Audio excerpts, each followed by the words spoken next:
En este video vamos a hacer una breve presentación de la primera guía atomista para demostrar la existencia de Dios. Santo Tomás comienza diciendo que en el mundo vemos que las cosas se mueven, es decir, van de un punto A a un punto B.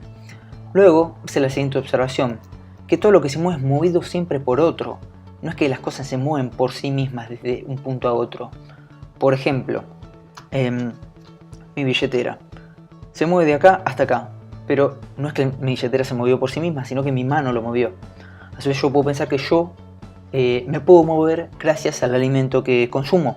Entonces, de esa forma podemos plantear que hay una cadena de movimientos que se suceden unos a otros. Ahora, la tercera observación es que dice, esta cadena tiene que tener un primero que mueva. ¿Por qué?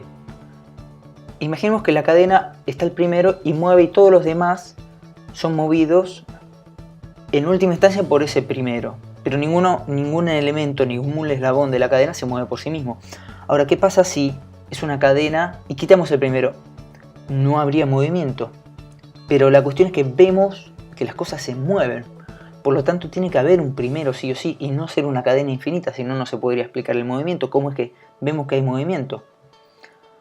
Ahora, el último paso de Santo Tomás, es decir, eso que entendemos como el primer movimiento es lo que todos entendemos por Dios. Es decir, aquello que mueve sin ser movido por otro. ¿Y por qué no puede ser movido por otro? Y porque si no sería segundo. Ya otra cosa lo hubiese movido y no sería primero. No sería el primer motor que mueve a toda la cadena. Es interesante la interpretación que hace Gilson de esta vía y que muchos otros autores también la hacen. En general podríamos pensar que según esta vía para demostrar la existencia de Dios, Dios es como una persona que tira el primer dominó de una cadena, ¿no? Entonces, hace miles de millones de años, Dios generó el movimiento y en ese sentido pensamos que Dios existe. Sin embargo, Gilson va a decir, no, en realidad Santo Tomás estaba pensando en otra cosa. No estaba pensando en que hay un principio del movimiento en términos temporales, sino, por ejemplo, de otra forma. Y en esto voy a tomar un ejemplo que da Guthrie comentando a Aristóteles. Dice Guthrie, imaginémonos que tenemos un barco, en ese barco con tripulantes, mecanismos y demás, pistones que se mueven de un lugar a otro, ¿no? Y nos podríamos preguntar, bueno, ¿qué causa el movimiento de ese barco? Y podríamos decir, ese barco se mueve todo lo que se mueve dentro de ese barco, o sea, los pistones, los tripulantes y demás, se mueven para que el barco llegue hacia algún lado. Y esa es la razón por la cual todo se mueve dentro del barco, para permitir eso, permitir ese movimiento, permitir que llegue a destino. Y esto es útil porque nos ayuda a entender lo que dice Gilson. Es que las cosas que se mueven no como un efecto de dominó, sino porque se mueven dirigidas hacia Dios, van hacia Dios. Dios las atrae, sin moverse las atrae. De esa forma tenemos que pensar este argumento de Santo Tomás. Ahora, claro, nosotros siempre pensamos el movimiento como una cuestión de empuje, ¿no? O sea, para que algo se mueva, para que algo mueva a algo, tiene que empujarlo.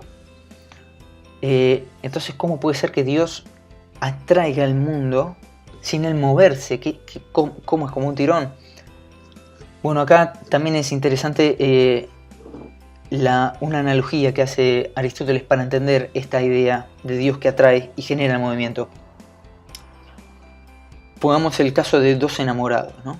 Entonces, estos dos enamorados, digamos que son compañeros de clase, y el enamorado puede ser que vaya a las clases, estudie, se siente cerca de esta persona, y en realidad no es que él quiere ir a las clases para aprender, quiere ir a las clases para estar cerca de su enamorada.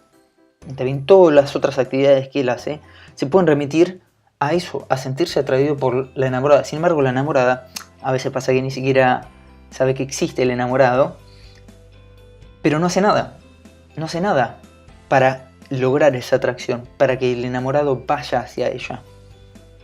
Entonces, de esta misma forma podemos entender que Dios atrae al mundo. Y en última instancia, vamos a poder decir que el mundo va hacia Dios, todas las cosas van hacia Dios, porque todo movimiento busca el reposo. Entonces, busca en Dios el reposo. Va hacia Dios en ese sentido.